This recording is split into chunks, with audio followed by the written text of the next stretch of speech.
Now let's take a look at how we can measure your product's orientation in space. And I mean in its X, Y, or Z axis. We can use a gyroscope to measure that. So if we were to rotate it here on its X axis, Y axis, or Z, we can actually report back that movement using a MEMS sensor. And that's a micro electromechanical sensor. And the way it basically works is it can react to the stresses or the forces put onto that chip, and it's going to send us back the information we need to convert that into movement in three-dimensional space. It's fairly complicated, but with the included library with this specific product, it makes it very easy. There are lots of gyroscopes out there on the marketplace. Just read the data sheets and the accompanying libraries with it, and you should be good to go. This one works over I²C, so I only need 4 pins. I need a ground, power, data, and clock. And let's go ahead and hook it up. And while I hook this up, I should also note that this particular gyro has sensitivity ratings, so you can actually have it report to you 250, 500, or 2,000 times per second the orientation, depending on your needs. So ground, let's hook the ground up. That's easy enough, right over to the ground on the Arduino. The power, this has built-in level shifting, so we can take the voltage in and hook it right up to 5 volts without any worries whatsoever.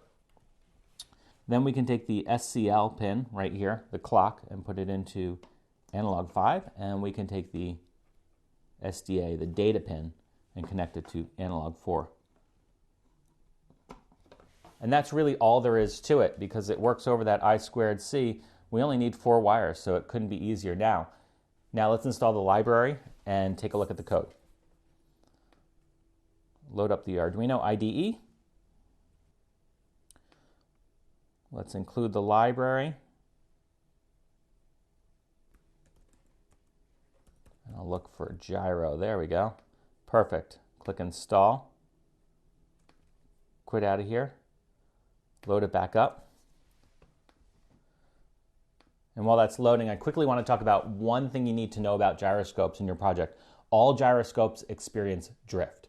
Since this MEMS sensor basically works on mechanical stresses, it doesn't always go back to 0, or it drifts over time.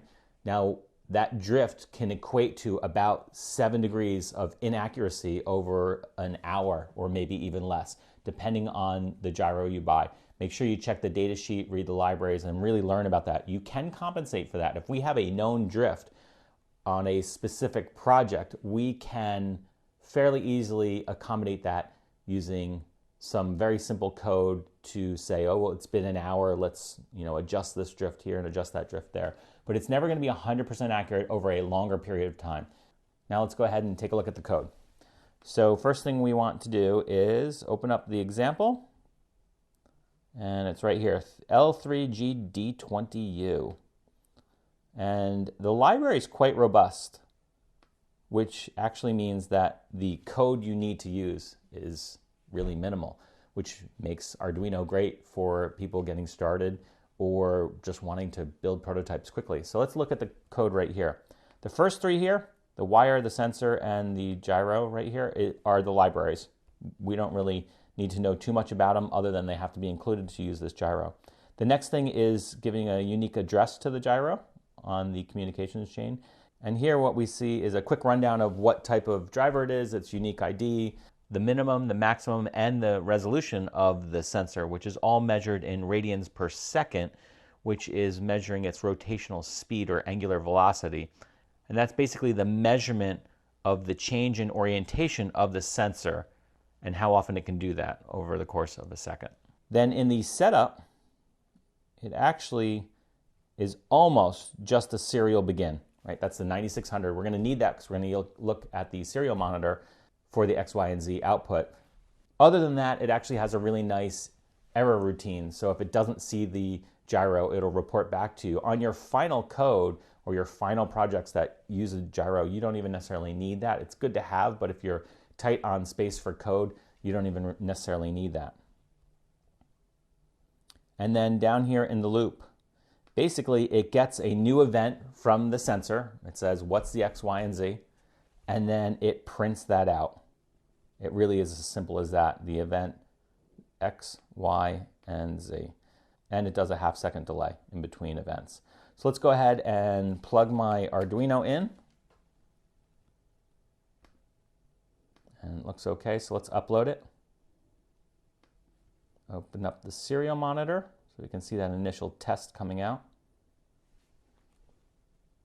There we go. So there is, and I'm going to turn off auto scroll for a second. So there is the sensor, the driver, its unique ID, its minimum and maximum, and the resolution. And if we start moving these around, you'll start seeing the X, Y, and Z changing. And we can convert that change that we're seeing into an X, Y, and Z in space.